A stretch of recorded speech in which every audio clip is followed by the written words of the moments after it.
right, new football league, new chances, all right? Tampa Bay, they cannot disappoint me again. Let's go Vipers, baby. Let's do this.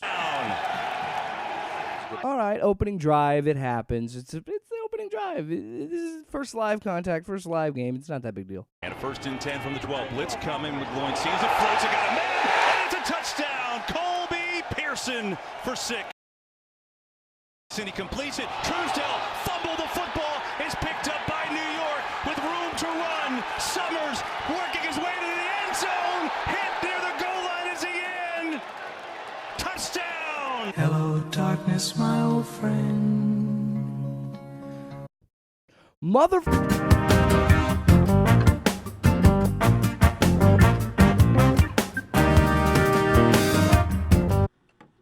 Gentlemen, this is the XFL. Hello and welcome to the first episode of XFL 4 Play. Now, if you're wondering what this is pretty simple. It's me breaking down all 4 XFL games from the first week. It's not going to be super long. The idea is for it to be around, 4 to 5 to 10 minutes. Keep it short, simple, easy for you to view. It's right here on the Loud Sports Facebook page or on the Loud and Opinionated YouTube channel. Very similar to the show I used to do, College Football Hangover, but this will be different because there's only 4 games a week, and it'll be a lot easier to keep up with. Oh, moving on, let's talk about the XFL. This is going to be a little bit longer episode because there's some things I want to get off my chest about this league.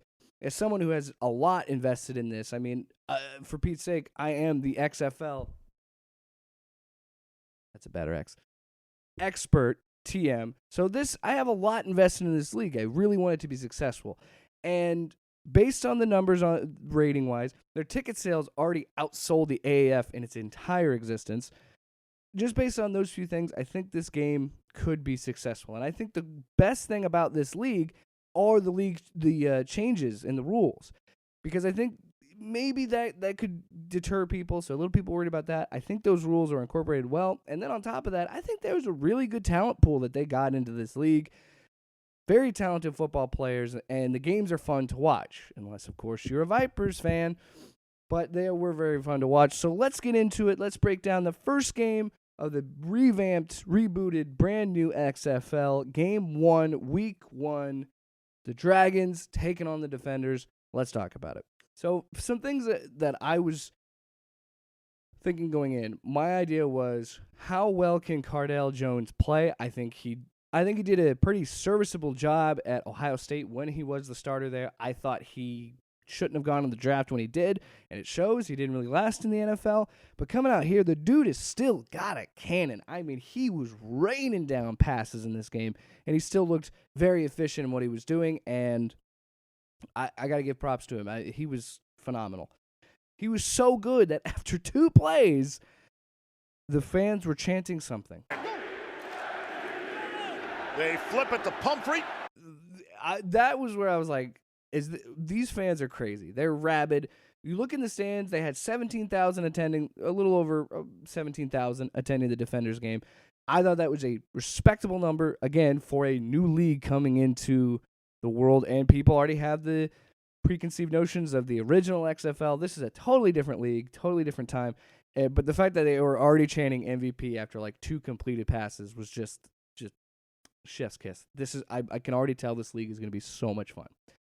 Some other things I figured out about DC, the Defenders, it's their defense that surprised me. Cardale had a good game. He threw a touchdown on this wicked trick play. Set back to the left to Cardale Jones. Cardale Jones, they flip. Back to Rogers, back to Jones, a man wide open down the sideline. It's Kari Lee, 5, goal line, touchdown. DC Defenders. He also threw another bomb, and he made these plays. That's not too impressive to me, because I know Cardale can do these things. I know that 12 gauge can make those plays. It's the Defenders' defense that played incredibly well, and their special teams. They got a blocked punt for a touchdown, and they got a pick 6. That's a good day at the office. Defenders take down the Dragons 31-19. I think there's a little bit of disparage there between the final score and the actual game. I think Seattle played a very good game. It's just The defenders made huge plays on defense and secondary, and that's what happens. So moving on to Game 2. On Saturday, it was the LA Wildcats taking on the Houston Roughnecks, and P.J. Walker, the dude can sling the football. Walker with time takes the shot. Cam Phillips caught. Touchdown, Renegades. Unbelievable performance from number 11 for the Roughnecks, and they didn't even know he was going to be the starter before the season, and he showed that he deserves to be their starter, and I'm going to go ahead and say it. He was league MVP for week 1. How does that work? I think player of the week. I guess that's the term they would use. He was definitely the player of the week, and he really showed to me that Houston looks like the best team in the league. I know we've only played one game across the board, but they looked incredibly more advanced than any other offense, especially the Vipers. But yeah, he looked incredible. I think June Jones really has something working here with P.J. Walker. He was throwing dime after dime after dime, and he was running the football. He was very effective, and I kind of wish I would have watched more of him at Temple because, man, oh man, does he look good in this game. And I'd like to think that if he didn't have so many injuries in his career, he probably would be playing in the NFL.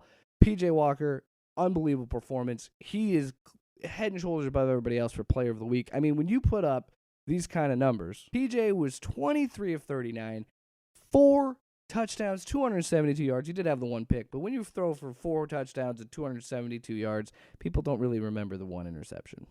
And yeah, LA, every week I'm going to do a power ranking, and it's not looking good for LA or Tampa Bay, let me tell you.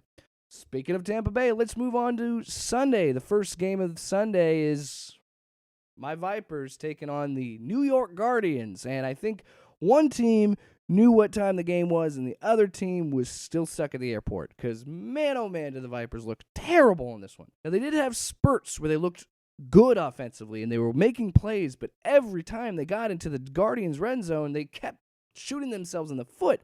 Or before they even got to the red zone, there was drives where they were just turning the football over, and just I don't even know.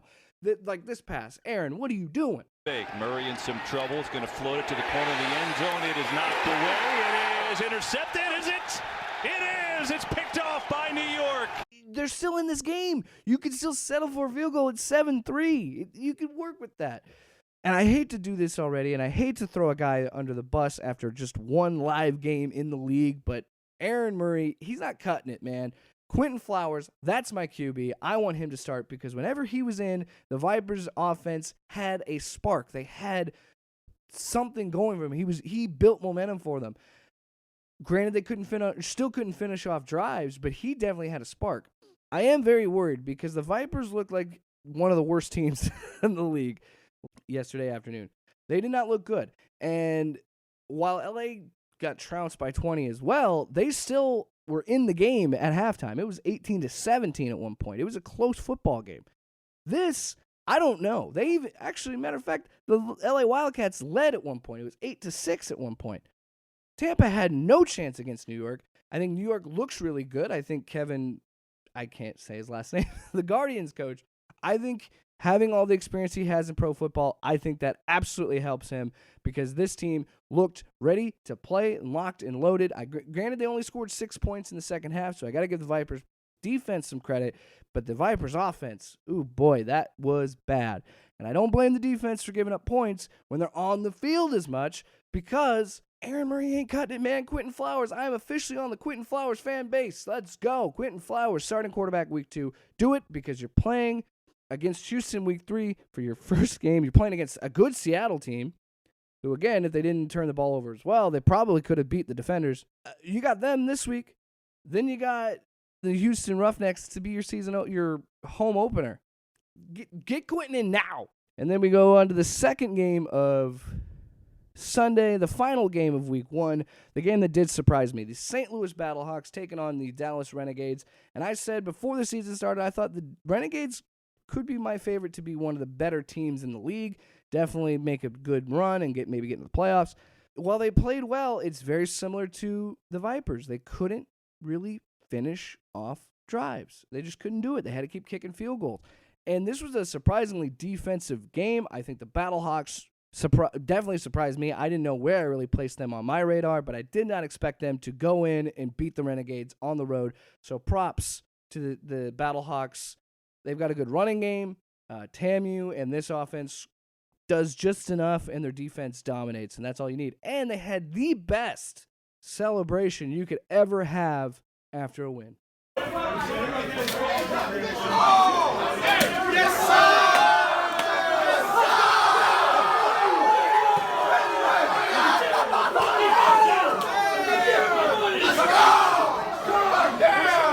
God, I love this league. So that was week 1 of the XFL for the XFL 4 play. Now it's time for Jake's XFL power rankings. We're going 1 to 8. We'll start at the bottom and work our way up. At number 8, I got to stick the Tampa Bay Vipers. I don't want to put my team in the bottom. Nobody wants to put your team at the very bottom of the list, but man, the Vipers just did not look good at all against New York. Like I said, there's spurts of big plays and their offense looking good, but they just couldn't finish drives, and they didn't look good. And it really hurts when you bring in a guy like Mark Trestman, who I said I hoped I got the CFL Trestman and not the Chicago Bears NFL Mark Trestman. He's looking like the Bears Trestman, and nobody wants that. At number 7, I got to put the LA Wildcats. Now, as I said, I think they had a better showing than my team, but still, they got beat by 20 points, and I understand Houston is looking really good already, but I got to put the Wildcats there. It's just where I got to put them. Spoiler alert, I'll probably put the 4 winners at top and the 4 losers down below. That's just how this works. At number 6, I'm going to put the Renegades. And I'm only putting them there because I got to put the Battlehawks 5th. I think those two are going to be fighting in my power rankings for spots. And I can't put the Battlehawks below the Renegades because they beat the Renegades. It's simple as that. That's how I work. I'm not like the college football playoff and puts teams above teams when they beat them and they shouldn't have, or they put them below them. I don't know. I don't do it that way. Very simple. So at number 6, got to go with the Dallas Renegades. If they can get their offense going, I still think they're probably one of the better teams in the league. They just didn't show it week 1. Right above them, Battlehawks, got to give the team credit. They looked good. They played, in my opinion, one of the better teams on the road. Came out with the W. I got to respect that. And how can I not put them there? Look at that celebration. Just look at it. Number 4, I'm going to put the Seattle Dragons. Now, I know I shouldn't have put the Dragons at number 4, and I know I know my power rankings are kind of skewed because I just said I shouldn't put a team that beat a team that didn't lose below a team that did. But I feel like the Dragons were literally one pick 6 away from probably beating the Defenders. I really think that was the disparage, and I think Seattle's on the right track. And I know it's silly to put them at number 4 when they lost 31-19, but it's my rankings, and I don't care what you say. Jake rules, XFL expert, TM. At number 3, I'm going to put the New York Guardians. I think the just full-on butt-whooping they put on the Vipers showed to me they are one of the better teams in the league, and I think that number 3 is the right spot for them, and good job, Guardians. You made me look real stupid for picking the Vipers as my team. Number 2, it's going to be the DC Defenders. Cardale Jones and this offense had them working, but I think their defense is what makes them the second best team in the league. They looked incredible in that performance. The pick 6, the block punt on special teams, and then you had Cardale slinging it. I think the DC Defenders looked really good, and they are my number 2. And no surprise, number 1 with a bullet, the Houston Roughnecks. June Jones and PJ Walker got something cooking in week 1, and I think it's going to keep going. This team looked very efficient, very effective. They looked already in midseason form after 1 game. That's impressive. They're the best team in the XFL, in my opinion. So those are Jake's XFL Power Rankings for week 1. Now, I am going way over, and I told you guys the first episode is going to be the longest because I had to share my thoughts on the league starting. I'm going to close with this. I am extremely happy with the product on the field last weekend. I think it is going in the right direction. And I really do think this league has legs, and I think the ticket sales, the ratings, the engagement I saw on Twitter, people were loving it. The post-play sideline interviews are great. They're kind of brutal at times. I remember the DC Defenders, the kicker misses a kick. The first thing that happens, they get a sideline report. There was the pick 6 in that game. First thing they do, they talk to the Dragons QB. Like, it's great. There was an F-bomb, so I wonder how they're going to handle that from now. You got to be quick on the dump, producers. You got to be quick on that because you can't have that. Hit the dump button, block them out. Overall, I'm excited, and I can't wait for up ahead. I just really hope that, what we had with the AAF was it got a lot of ratings week 1 because people were interested in the league. I hope that the play on the field was good enough that people really want to see what's going on week 2 and come back. And I got a feeling they will. So that was XFL 4 play for week 1 of the XFL season. Hope you enjoyed it. As I said, like, comment, subscribe, all that YouTube crap that you have to say. I guess you could do the same thing on Facebook. I don't know. And I can't wait to talk to you guys next week for week 2, because I can only imagine what other sadness that's going to be upon me with the Tampa Bay Vipers. My team is the worst team. You can't keep doing this to me, Tampa. Thank you so much for watching, and I'll be back next week for XFL 4 play.